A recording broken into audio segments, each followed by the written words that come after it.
All right, our next lady coming up came all the way down from Columbus, Ohio. She's a Columbus Funny Bone finalist. Please give it up for Ms. Leslie Battle.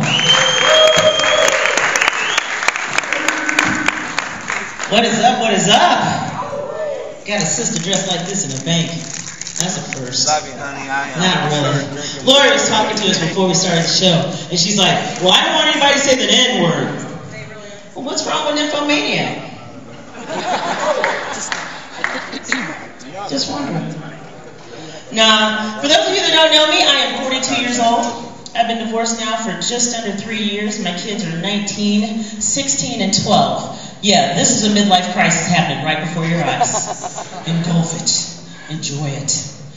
But Carlin was just asking any veterans in the house. That would be me. I've been in the U.S. Army for 24 years since I was 18.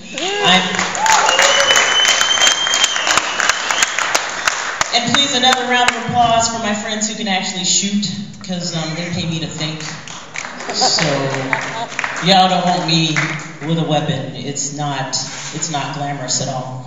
But that being said, I've learned some really important things being in the Army. I love being in the Army. Being a woman in the Army is great. Like, I learned how to do a proper push-up, and I've learned how to think strategically, and I've learned how not to get pissed off when I see another chick in my clothes. Because it happens a lot. It really, really does. But one of the other things that I've learned, too, is, you end up in these situations, and like I said, I'm a parent, and I've learned how to think creatively. Like, when my 19-year-old was tripping when he was going through that whole puberty thing, I was like, son, you remember that video of me shooting a grenade launcher? Of all the moms that you know, you really want to fuck with this one? I'll come up with some creative shit and have you crying. Don't do that. But I have to tell you, my younger kids, my ex-husband's a German-Irish dude, white dude, super white dude, glow-in-the-dark kind of white dude. The kind of white dude that y'all all would look at and be like, damn, dude, get some fucking sun. Passed up the melanin table, that one did. But it's funny, though, because with him, I had 2 blue-eyed babies. And trust and believe, a sister was a little confused in the delivery room. Like, I know that's not my side of the family coming through. And it's funny, because like, there was this time when our son was doing this genealogy assignment for school, and the question was, how far back can you trace your family? Now, I grew up in Texas. My great-great-grandparents were slaves. Now, if anybody's still feeling any guilt about that whole slavery thing, I will take reparations in Jaeger bombs, or Walmart cards, however you feel like paying it forward is fine. But at any rate, thinking that my ex realized, even so, he has the nerve to ask me this question. He's like, well, my great-grandparents all immigrated from, like, his grandfather's parents came from Germany, his grandmother's parents came from Ireland, and he looks me straight in the face and says, well, baby, which boat do you think your folks came over on?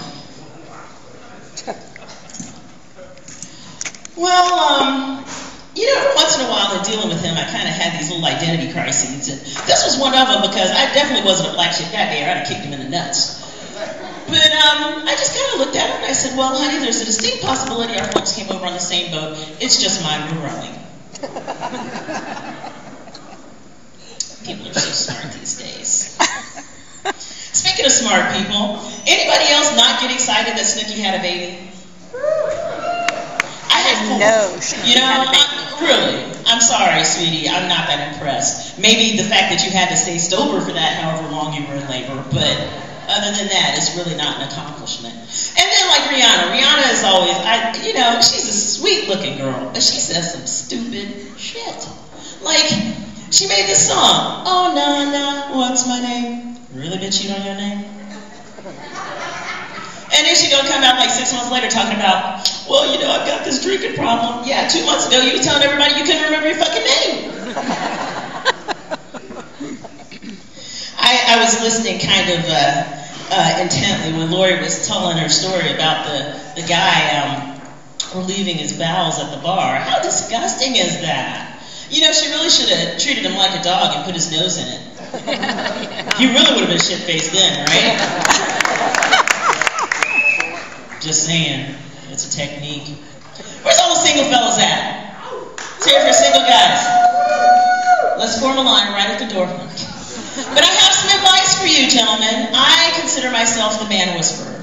At some point, I turned into a white man because that's when I got ordered to pay my ex-child support. But anyway, think about dating women, single fellas, like doing crossword puzzles.